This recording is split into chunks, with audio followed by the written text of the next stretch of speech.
5:55, temazo de los JETTE Planes que ya están conectados con nosotros para esta sección que se llama ¿Es esto la fábrica? Esta sección, esta parte del programa en donde pensamos, donde reanalizamos, donde redefinimos todo lo que tiene que ver con la industria de la música, una actividad que hace un puñadito de años nada más precisaba de barcos, de aviones, de container que lleven, que trasladen, que transporten de un lado al otro todo lo referido a la industria del arte. No solo pienso en discos, en vinilos, en pósters, sino también en todo lo que refería a filminas de cine, bueno, vestuarios de teatro, que eso debe seguir sucediendo de esa manera. Pero en el palo de la música aparecieron las tiendas musicales, aparecieron las redes sociales hace un puñadito de años nada más, y han hecho un montón de cambios en toda esta industria. Para hablar de todos esos cambios, todas esas revoluciones, marchas para arriba, para abajo, para el medio, para adelante, para atrás, es que nos nutrimos de diferentes diálogos, y ahí hemos hablado con productores musicales, con un montón de gente relacionada al sonido, a armar festivales de rock y todas esas cosas, y con músicos, muchos músicos, como es el caso del día de la fecha donde nos vamos a Estados Unidos para hablar con los amigos de JETTE Planes que ya están conectados con nosotros. How, my friend? Here's Manu, there's Raulo. How are you? Are you listening me good? Oh yeah, can you hear me? Excellent. I saw the Beers poster. I love your sound, man. I love your sound. Okay, this is the way we're gonna do it. I'm gonna leave you with Raulo. He's gonna make you a questionnaire. We'll make all bands in the world we interview. Later we are gonna talk about to the present of the JETTE Planes. You know? You okay? Cool. Yeah. Ya te lo hablan de Raulo, mandale nomás, no le pregunté nada, decirle mandale con la pregunta y ya está todo arregladito. Hermoso. Ahí está, ahora se escucha bien, perdón, sorry. We are live, we are going to start with the interview, so please tell us your full name, where are you from and how old are you? So I'm Emmett Rigg, I'm from Philadelphia. My age will remain nameless for now, we'll name some anonymity for that one. Yeah, I'm just I'm in a group called the JETTE Planes, pretty much, yeah. Perfecto. Estamos hablando con Emmett, que es de Filadelfia, que es del grupo de los JETTE Planes. And can you tell us which is your first memory of you listening to music? I guess pretty much it was when I was like, I don't really have this particular time. It was like I was very young, essentially. It was kind of something that was just always there. I don't really have like a particular memory that stands out, but yeah, someone that was just always around in the house, yeah. Okay, and it came through the radio, from the TV, from where? My parents have a pretty big record collection. They have a big appreciation for music, and they just always had it in the house, essentially. So yeah, it turned me on to it a lot, yeah. Perfect. I'm going to make a little translation for the Spanish listeners. Bueno, nos está contando que la música lo rodea todo el tiempo, o sea, desde muy chico. No tiene un punto específico de recuerdo de haber escuchado algo, pero dice que los padres tienen un montón de discos, así que siempre estaban escuchando y estaba orgulloso del gusto musical de los padres, así que había música rodeándolo todo el tiempo. Can you tell us which was your first instrument and which was the first song that you learned? The first song I learned was I'm Down by the Beatles on guitar. I like to play. That's like one I guess I always remember sticking out. But I actually started on the drums. I was just like banging on stuff when I was a kid. So yeah, that's how I got started primarily. Okay. And where do you get your guitar from? Where did I get it? What store did I buy it out? Are you asking essentially? No, if someone gives you the guitar, you ask for the guitar. No, I mean, yeah, it kind of worked like that. I mean, like, my dad was a little bit of an amateur musician, so like there was like a guitar in the house, and then that kind of evolved into me getting more into it. Yeah. So the Dream Big video is right. That's the story. I guess so, yeah, pretty much, yeah. Excelente. Muy bueno, analizando. Me falta eso a mí, Manu, todavía lo de analizar un poquito más los videos, es lo que te digo, yo no le doy mucha pelota a las letras nunca, así que eso, me falta ese pedazo. Bueno, nos estaba contando que su primer instrumento fue la guitarra, la primera canción que aprendió fue Down de los Beatles, y que había una guitarra siempre dando vueltas porque el padre fue como un músico amateur, así que había instrumentos ya dando vueltas. Este pedazo te falta a vos, Raúl. Así. we are making funny. Sí, Está perfecto, sí. And can you tell us, are there any places to study music for free in Philadelphia, or you have to pay always? I think for the majority, it's mostly like through private lessons you have to pay. I mean, I'm sure there definitely is people out there, but I don't really know that many that advertise necessarily for free, unfortunately. Yeah. Mm-hmm. Está. Dice, bueno, que no hay lugares para aprender música gratuita, casi todos son clases privadas, por ejemplo, pagas. Dice que seguramente hay gente dando vueltas por ahí que enseña, pero bueno, no es su caso. And can you tell us which was the first concert that you went? I saw The Who when I was in 2012. The Quadrophenia, they were doing like a playing of that full record. And it was pretty life-changing. Yeah, it's one of those things like I always still remember, yeah. Bueno, nos cuenta que su primer concierto fue de Who y dice que fue un gran cambio en su vida en el 2012, que fue algo verdaderamente importante para él. And can you tell us how did the JETTE Planes begin and why you put that name? Yeah, so I was in a cover band for a while, and I played bass actually in the cover band, and then the two other guitar players who were in there eventually went on to do other things, and I was very close with the drummer, who we grew up next door to each other and were very good friends and still are. And I had started writing some songs by that point, and it's not really fun to do it by yourself, so I knew he wanted to do it, so that's kind of how it got started, I would say, and we've been kind of driving the force since then. Yeah, since he and I basically met. And then I guess the name, there was this, I wanted to just kind of have a name, I think, that was just like simple, that people could remember. And there was this television show that I watched when I was younger that aired in the US called JJ the Jet Plane. And there was a connection to, I thought like, oh, well, there's Jefferson Airplane, and then, there's also like, Jet is like cool, like there's the Paul McCartney song, obviously, and, that sort of thing, so. Yeah, I just thought it had a nice ring to it, and I was kind of shocked that it's never really been used as like a name or anything, and there's, just has a good ring to it. Muy bueno, Manu, está conectado con... You have a really close connection to music. That is really important. Wow. Yeah, for sure, yeah. Manu, bueno, está súper conectado con la música. Lo que nos estaba contando que él estaba tocando el bajo en una banda de covers. Bueno, los dos guitarristas decidieron hacer otra cosa. Él se quedó con el baterista, que es su amigo era su vecino. O sea, entonces siguen siendo muy amigos, y bueno, él decidió seguir haciendo música y empezó a hacer temas solo, y dice, bueno, que no era muy divertido hacer los temas solos, entonces empezó una banda. Y lo que nos contaba él, JJ de Airplane, es conocido también, creo, en Argentina. El avioncito JJ. El avioncito JJ, sí, también estaba en Argentina. Es un dibujito animado que él veía cuando era chico, y bueno, a través de JJ, y aparte Jefferson Airplane, que tiene una lata de música terrible, mezclando todas esas dos cosas, salió el nombre de la banda, que aparte es algo que él piensa que a la gente se le puede quedar en la cabeza. In April of 2020 you released your first EP, the JETTE Planes. How was the recording process of the first EP? It was an interesting process. That was when I was still in high school with the rest of my band members, so that'll maybe give you an age range for me kids. Basically, we did a lot of it in my basement studio. It was pretty very basic. I mean, everything was essentially done with a Scarlett 2i2. One condenser microphone for like the drums. I don't even know if I was miking the kick at that point. And then just either plugging the guitar, just DI into it, or, I wasn't like miking the amps because I didn't really have like really good microphones at that point. Or if I did, I just wasn't able to get a good sound out of it, and I didn't know how to use it.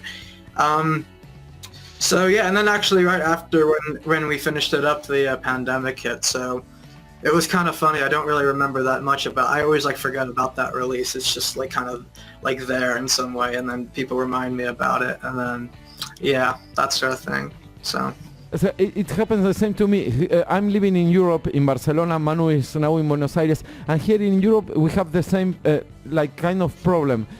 Nobody speaks about pandemic. Nobody. It's like 2 years. Yeah, no, exactly. Nothing happens. Sí, es terrible. Bueno, Manu, lo que nos está contando es terrible. Acá también pasa mucho. Él nos estaba contando cómo fue la grabación del primer EP que sacaron en el 2020. Y dice que, bueno, él tiene un estudio así muy casero en el sótano de su casa. Y dice que, bueno, lo grabaron en ese sótano con una Scarlett, con una Focusrite 212, con un par de micrófonos en la batería. Bueno, y salió así, o sea, de una manera muy casera, que no sabía realmente lo que estaba haciendo. Por ejemplo, eran todos plugins, lo de la guitarra, y lo que nos dijo que terminaron de grabar el EP y salió la pandemia.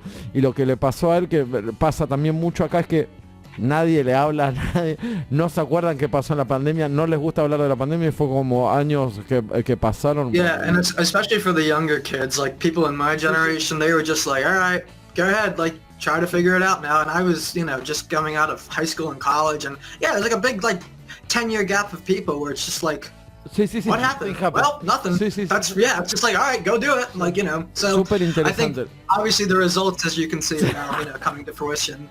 So we'll leave it at that. But I like the way you guys think. Yeah. Tremendo lo que nos está diciendo, y aparte muy muy interesante lo que nos está diciendo, pues sí, bueno, más que nada para la generación de él, justo le cortó el secundario, le cortó la high school, todo, y nadie quiere hablar de eso, como pasaron, o sea, aguántensela, es como que dijeron, aguántense esto y listo, chao, y a la mierda, y así pasó y dice, bueno, la gente como yo es el resultado de lo que pasó. Muy bueno.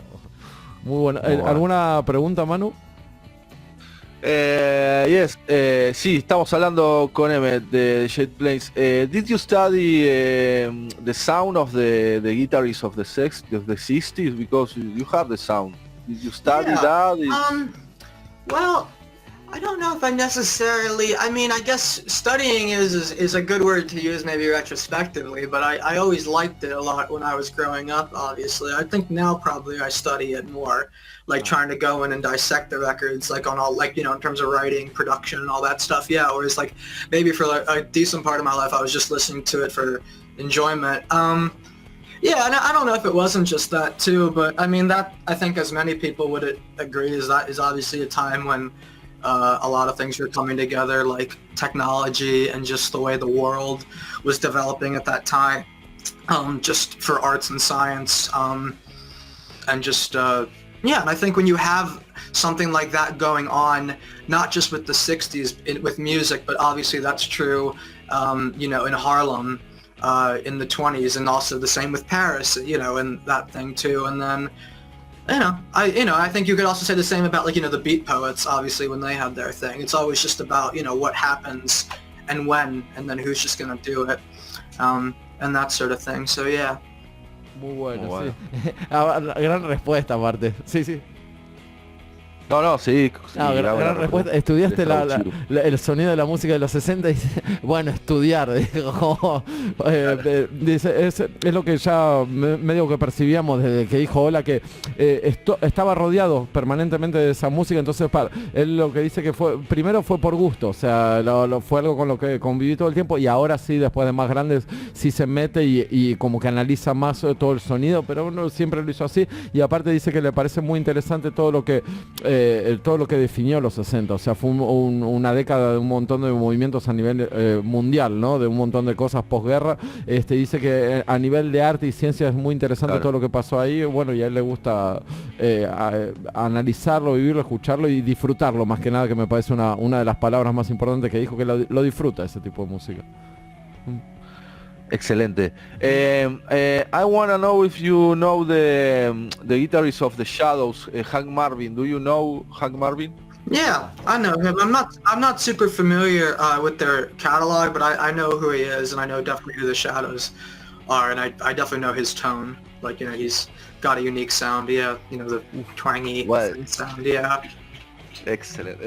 I love you, man. I love you. If you live here, you were my friend. I love you. Thanks very much. Appreciate that. I wanna talk about what is the guitar hero of you is I like people, I'd say, that don't use a lot of effects. Not to say that it's not a bad thing. I still think people can do great things with them. But my preference is a lot of times people who will say, like, just plug into a clean amp, and it's like the way that they play. Like, you can feel that their character in their guitars, like someone like Mike Bloomfield or Keith Richards or somebody like that, or Alex Chilton, who they don't really like necessarily use a lot of, you know, like flange or phasers or things like that. And if they use distortion, it's really like about just taking a very clean amp and just making it sound very gritty. So yeah, just I'd say like that, like people, but that's not to say that like I don't, you know, enjoy people like Hendrix or Jeff Beck who did use effects, because I still think they're good. Yeah, but just it's two different types of guitar players. Yeah. Manu is the last really one happy. for me. What do you think about the Ableton sound, the Fruity Loop sound, that electronic, the Skrillex sound, that do you maybe you may use that kind of sound of your music or nah?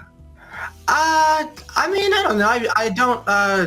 I don't hate it. I mean, it's not to say that I couldn't incorporate it in some way, because I think that's how new things get started, genres, you know, speaking. So whatever, maybe it'll come around if some of that stuff strikes maybe a some match. psychedelic, Yeah.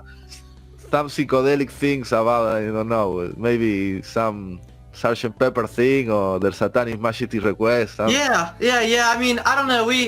You know, I like a lot of those records a lot, and I think maybe at some point we would want to do something where it is strictly like a lot of studio stuff, because we still think it's fun. It's how do we also execute that stuff on stage too if we want to get it live, because a lot of times, you know, those records, like a Sgt. Pepper's, was not done at all live, and that's the whole point of it. But also, you know, it could go both ways. You know, obviously we have a lot better technology and things that can be done with playing live too. So yeah, but yeah, good stuff. Exclusiva. Sí. Primicia exclusiva. Exclusive scoop, creo que se dice. No, tremendo lo que está contando. Muy bueno. Manu is really happy because he's a really Rolling Stone fan.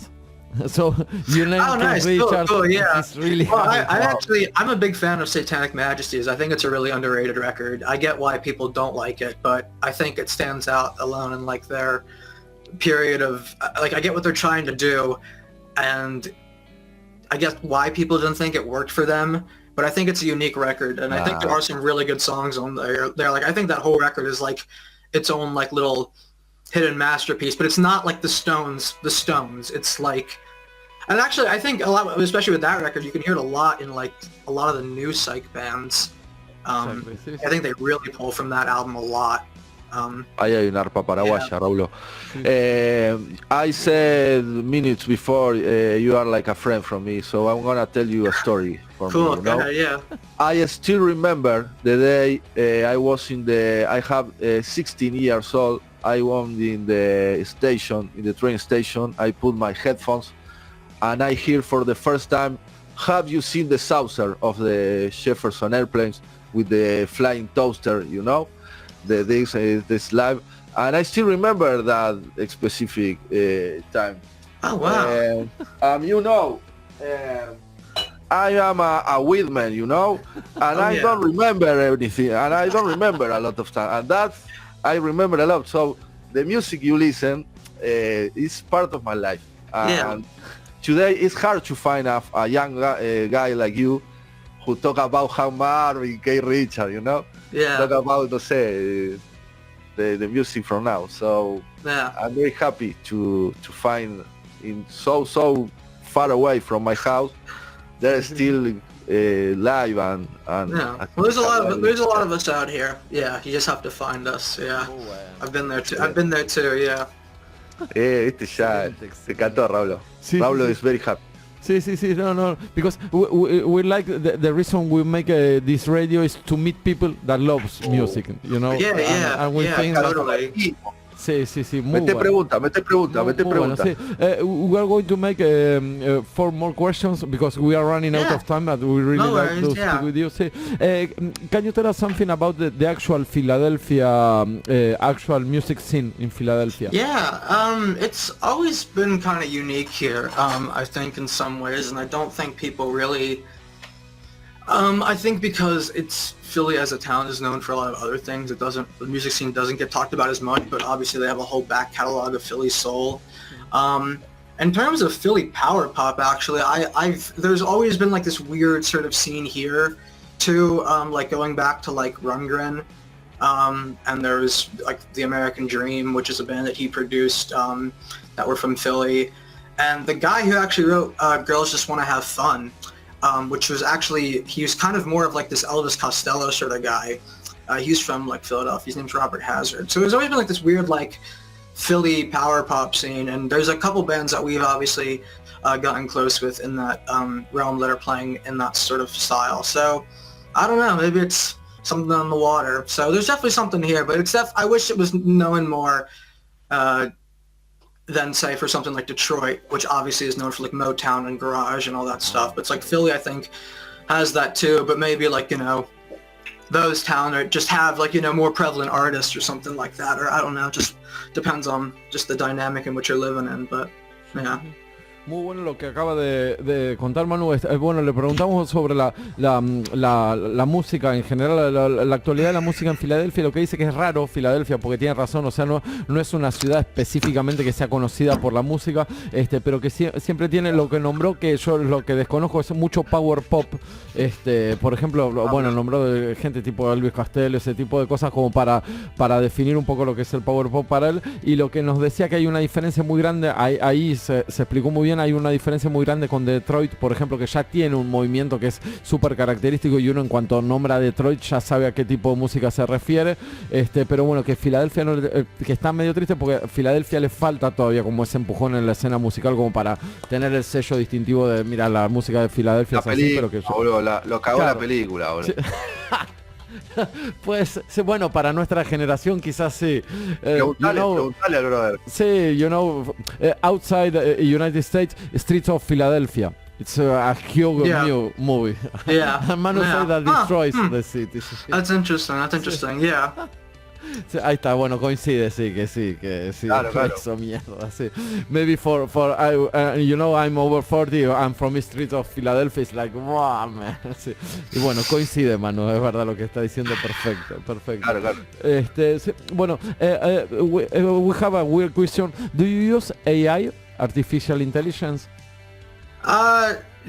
Well, what do you mean exactly by that? Do you mean like, do we use like in any part of the band, maybe from the lyrics or maybe from making the text in Instagram, you know, to come out and no, like in terms of like what's delivered, like the only thing that I could kind of say is that I don't count these as AI is if you use like virtual plugins, which occasionally we've used Mellotron plugins because real Mellotrons I don't have access to one, and if there's this product that's solid, then yeah. But even that, so I should say, like when we use like keyboards, like we generally always like we have access to like a real Hammond and like Farfisas and things like that, and like Wurlitzers.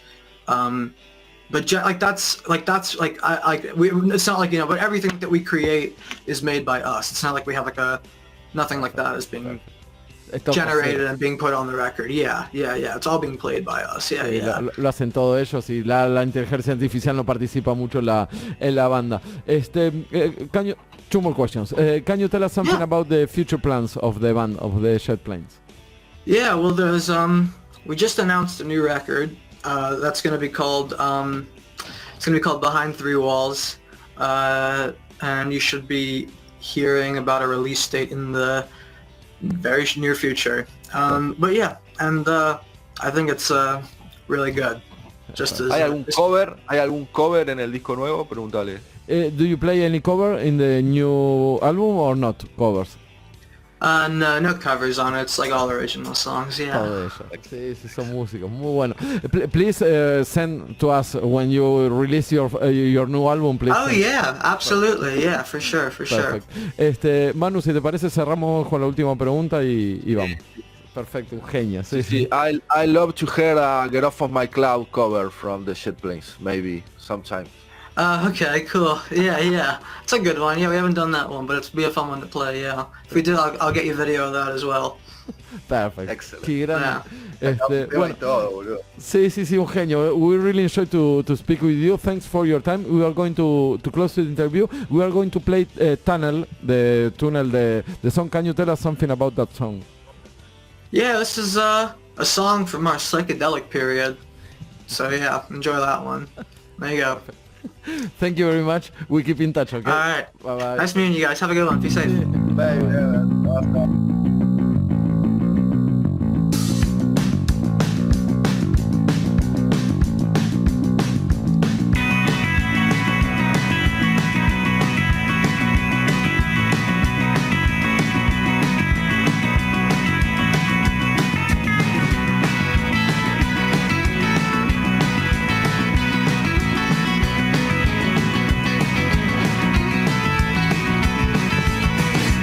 Seem to have a really nasty case of tunnel vision.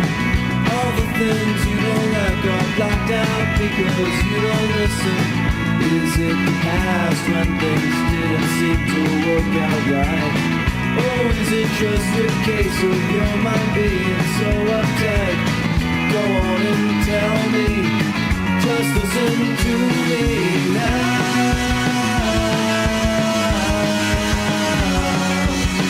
How did you think you won when your mind always jumps the gun? It's not a real surprise when all you tell are dirty lies.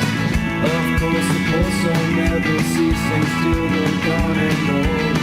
Keep thinking back and back without a track of those who know. Let me show you. Why don't you tell me how?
To take your eyes, calm down and feel the floor while struggling to find the door. The point is lost to where you